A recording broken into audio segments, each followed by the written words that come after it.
It's the first week back for the US Congress after the long summer break, and the Epstein files are right back where they were when it broke up in July, and that is at the top of the agenda. In fact, the House of Representatives, you may recall, was dismissed a week early by the Speaker to avoid having to go to a vote on releasing the Epstein files. Well, now Congress is back, and there are all of the Democrats and a handful of Republicans who are once again agitating to try to put a vote on the floor for the immediate and full release of all of the files relating to the prosecutions of Jeffrey Epstein and Ghislaine Maxwell.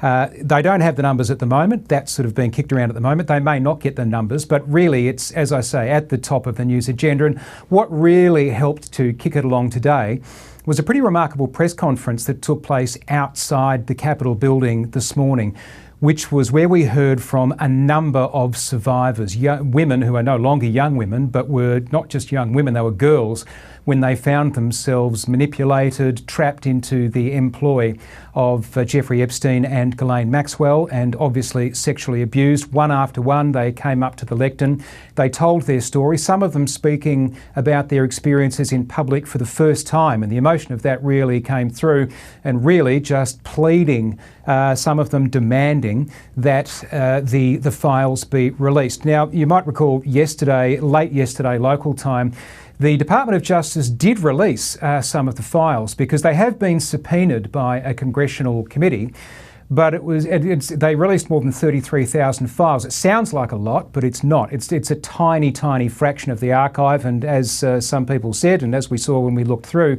there wasn't a lot in there that was new. So what we heard today was some very clear requests for what they want to see: FBI documents, CIA documents, more flight logs, and those sorts of things. But look, let's hear from one of the women, one of the survivors who spoke at that rally today, Lisa Phillips. We are not asking for pity. We are here demanding accountability, and I'm demanding justice. Congress must choose. Will you continue to protect predators, or will you finally protect survivors?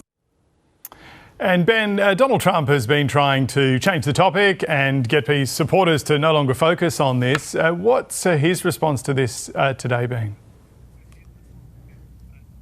Well, it hasn't changed, as you say, and this is pretty difficult territory for Donald Trump, as you know. This is really the only issue where his incredibly faithful and loyal MAGA base has really broken with him. Then there has been a real backlash because Donald Trump, of course, campaigned hard on what he called the Epstein cover-up. Now, when he's back in office, he's really standing in the way of releasing the files that he said should see the light of day.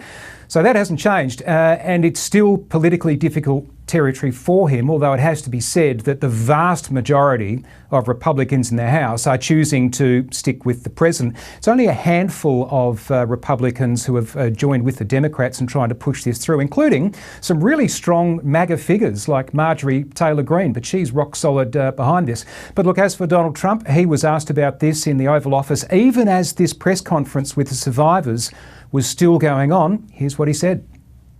And nobody's ever satisfied.